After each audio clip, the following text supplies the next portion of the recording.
Well done, baby. Well done.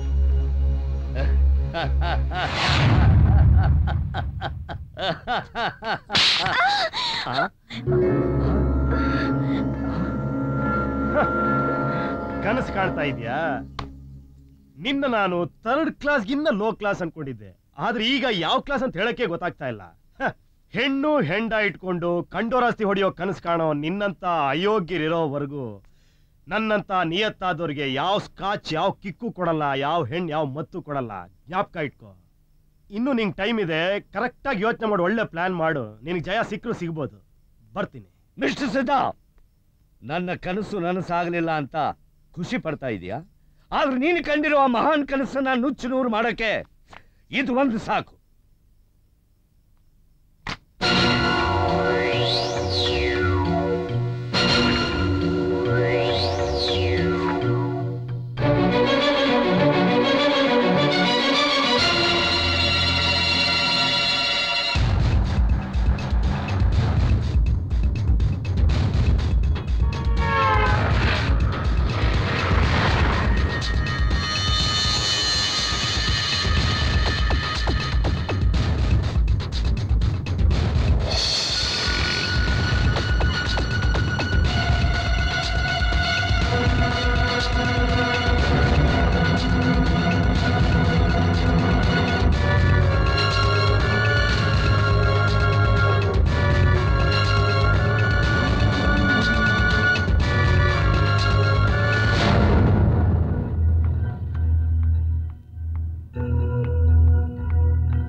Strong coffee ತಗೊಂಬ.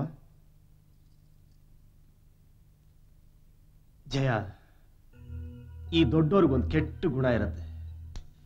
ಯಾವಾಗಲೂ ಚಿಕ್ಕವರಿಗೆ ಬುದ್ಧಿ ಮಾತು ಹೇಳೋದು, ಅವ್ರ ನೆಮ್ಮದಿ ಹಾಳು ಮಾಡೋದು. ನಾನು ಆ ಥರ ಮಾಡಲ್ಲ. ನಿನಗಿಷ್ಟ ಆಗಿರೋ ನೀನು ಆರಿಸ್ಕೊಳ್ಳೋಕ್ಕೆ ನಿನಗೆ ಎಲ್ಲ ರೈಟ್ಸು ಇದೆ. ತಗೋ ಕಾಫಿ ಕುಡಿ. ಆದರೆ ಆ ನಿರ್ಧಾರ ತಗೊಳ್ಳೋ ವಯಸ್ಸು ನಿಂದಲ್ಲ. ನಿನಗಿನ್ನೂ ಓದೋ ವಯಸ್ಸು. ಒಳ್ಳೇದು ಯಾವುದು ಕೆಟ್ಟದ್ದು ಯಾವುದು ಅಂತ ಗೊತ್ತಾಗ್ದಿರೋ ವಯಸ್ಸು. ಈ ವಯಸ್ಸಲ್ಲಿ ಬುದ್ಧಿವಂತರು ಏನ್ ಮಾಡ್ತಾರೆ ಗೊತ್ತಾ? ಯಾವುದೇ ದೊಡ್ಡ ನಿರ್ಧಾರನೂ ತಗೊಳ್ಳಲ್ಲ. ಅಣ್ಣ, ನಾನು ಅವ್ರನ್ನ ತುಂಬಾ ಪ್ರೀತಿಸ್ತಿದ್ದೀನಿ.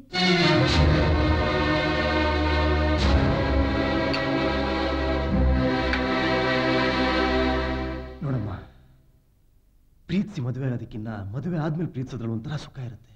ಜೀವನ ಸಂತೋಷವಾಗಿರುತ್ತಮ್ಮ. ನೀವೇನೇ ಹೇಳಿದ್ರು ನಾನು ಅವ್ರನ್ನೇ ಮದುವೆ ಆಗೋದು. ಜಯ, ನೀನು ಆ ಶ್ರೀಕಾಂತ್ ಮದುವೆ ಆದ್ರೆ ನಾನು ಅಶೋಕ್ ಸಂಬಂಧಿಗಳಾಗಬೇಕಾಗತ್ತೆ. ನಾವಿಬ್ರು ಸಂಬಂಧಿಗಳಾದ್ರೆ ಮತ್ತೆ ಒಂದಾಗಬೇಕಾಗತ್ತೆ. ನನಗೆ ಅದು ಇಷ್ಟ ಅಲ್ಲ, ನಿನಗೆ ಚೆನ್ನಾಗಿ ಗೊತ್ತು. ಅದಾಗೋ ಕೆಲಸನೂ ಅಲ್ಲ. ಅಲ್ಲಮ್ಮ ನೀನ್ ನನಗೊಬ್ಳೆ ತಂಗಿ ಈ ನಿನ್ನ ಅಣ್ಣನ್ನ ತಾಯಿನ ಅತಿಯರೆಲ್ಲ ಬಿಟ್ಬಿಟ್ಟು ಆ ಶ್ರೀಕಾಂತ್ ಜೊತೆ ಹೋಗ್ಬೇಕು ಅಂತ ನಿರ್ಧಾರ ಮಾಡ್ಕೊಂಡಿದ್ಯಾ? ನೀವು 1000 ಸಲ ಹೇಳಿದ್ರು ಸರಿ, ನಾನು ಶ್ರೀಕಾಂತ್ ಮದ್ವೆ ಆಗೋದು.